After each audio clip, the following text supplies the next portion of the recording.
हाल के कुछ दिनों में आपने ऐसे बहुत से आर्टिकल देखे होंगे जिसमें जॉनसन एंड जॉनसन पर 223.8 मिलियन डॉलर फाइन की बात की जा रही है। इस खबर में आगे बढ़ेंगे, लेकिन उससे पहले आपके लिए एक क्वेश्चन है कि 2023 एशियन गेम्स में किसने भारत के लिए गोल्ड मेडल जीता है? गुरमीत कौर, दीपा मलिक, अनु रानी या रजिया शेख?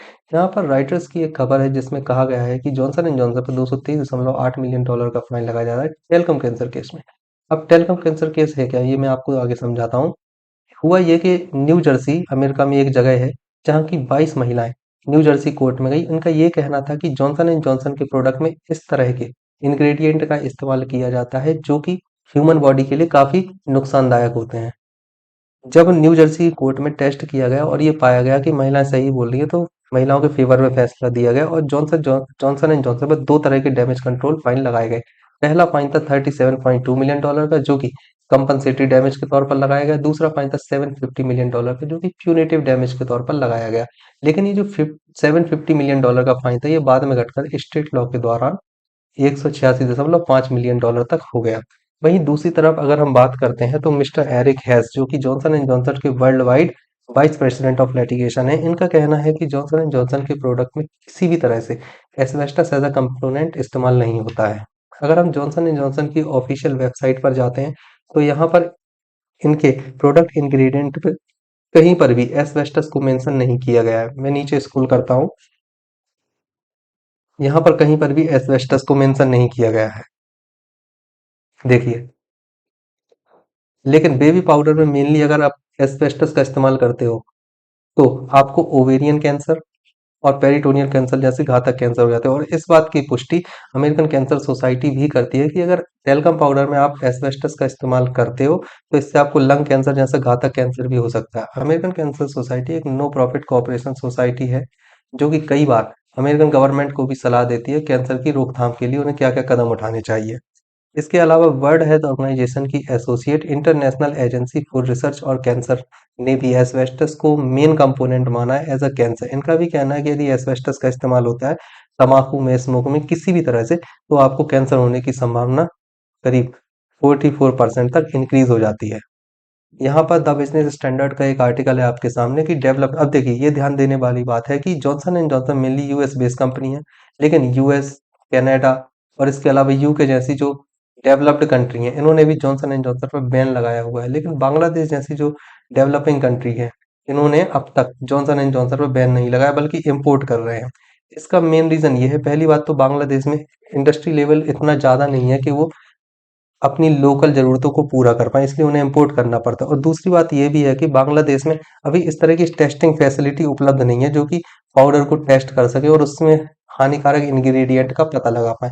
लेकिन श्रीलंका ने हाल के कुछ दिनों में जॉनसन एंड जॉनसन पाउडर पर बैन लगा दिया है।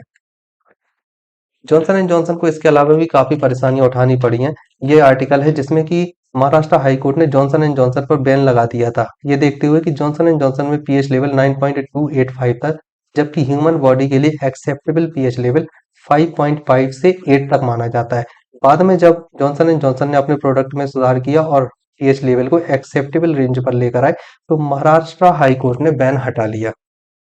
इसके अलावा पहले भी 2 महीने पहले जॉनसन एंड जॉनसन ये अनाउंस कर चुका है कि वो मुंबई में अपने टेल्कम पाउडर मैन्युफैक्चरिंग यूनिट को क्लोज कर रहा है। एक्चुअल में जॉनसन एंड जॉनसन ने कई देशों में अपने बेबी पाउडर यूनिट को क्लोज कर दिया है। ये 1 साल पहले का आर्टिकल है जहां पर एफडीए ने Johnson and Johnson selling licence था उसको कैंसिल कर दिया था। इसके अलावा 4 साल पहले भी इस तरह की परेशानी जॉनसन एंड जॉनसन को उठानी पड़ी है, जहां पर ड्रग रेगुलेटरी ने जॉनसन एंड जॉनसन को अपने इंग्रेडिएंट शेयर करने के लिए कहा था। तो समय-समय पर जॉनसन एंड जॉनसन को इस तरह की परेशानियाँ उठानी पड़ती रही हैं। जब इस तरह की नेगेटिव मार्केटिंग किसी भी प्रोडक्ट की होती है तो कुछ लॉस उठाना पड़ता है और यही देखा गया जॉनसन एंड जॉनसन के साथ, जिसने कि 68 मिलियन डॉलर का लॉस उठाया है फर्स्ट क्वार्टर में। लेकिन अगर देखें तो ये लॉस कोई बहुत बड़ा नहीं है जॉनसन एंड जॉनसन जैसी बड़ी कंपनी के लिए। ये कॉमन मैन के लिए बड़ा हो सकता है पर जॉनसन एंड जॉनसन के लिए नहीं।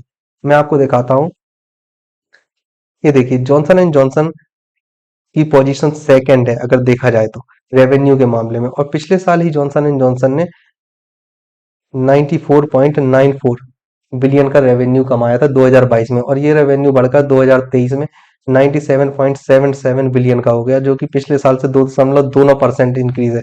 तो 97 अप्रोक्स अगर आप देखो तो 100 बिलियन ही होगा 2024 जब तक आएगा। तो ऐसे में 68 मिलियन या 70 80 100 मिलियन भी कोई बहुत बड़ा अमाउंट नहीं है, लेकिन कॉमन मैन के लिए ही है, पर जॉनसन एंड जॉनसन के लिए नहीं। अब मैं आपको एक चीज दिखाना चाहता हूँ कि इस लिस्ट में कितनी कंपनीज हैं जो कि इंडिया की हैं।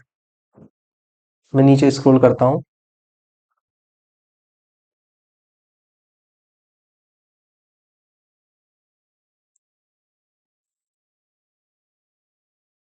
नीचे स्क्रॉल करता हूँ, देखिए यहाँ पर कोई भी कंपनी नहीं है जो इंडिया की हो, मतलब टॉप 34 कंपनीज में एक भी कंपनी इंडिया की नहीं है। आई होप कि आगे कोई कंपनी इंडिया की इसमें ऐड होगी और मुझे खुशी होगी, आपको भी खुशी होगी। अब आते हैं अपने क्वेश्चन पर। मैंने आपसे पूछा था कि 2023 एशियन गेम्स में किसने भारत के लिए जेवलिन थ्रो में गोल्ड मेडल जीता है, और आपके ऑप्शन थे गुरमीत कौर, दीपा मलिक, अनुरानी। सही आंसर है अनुरानी।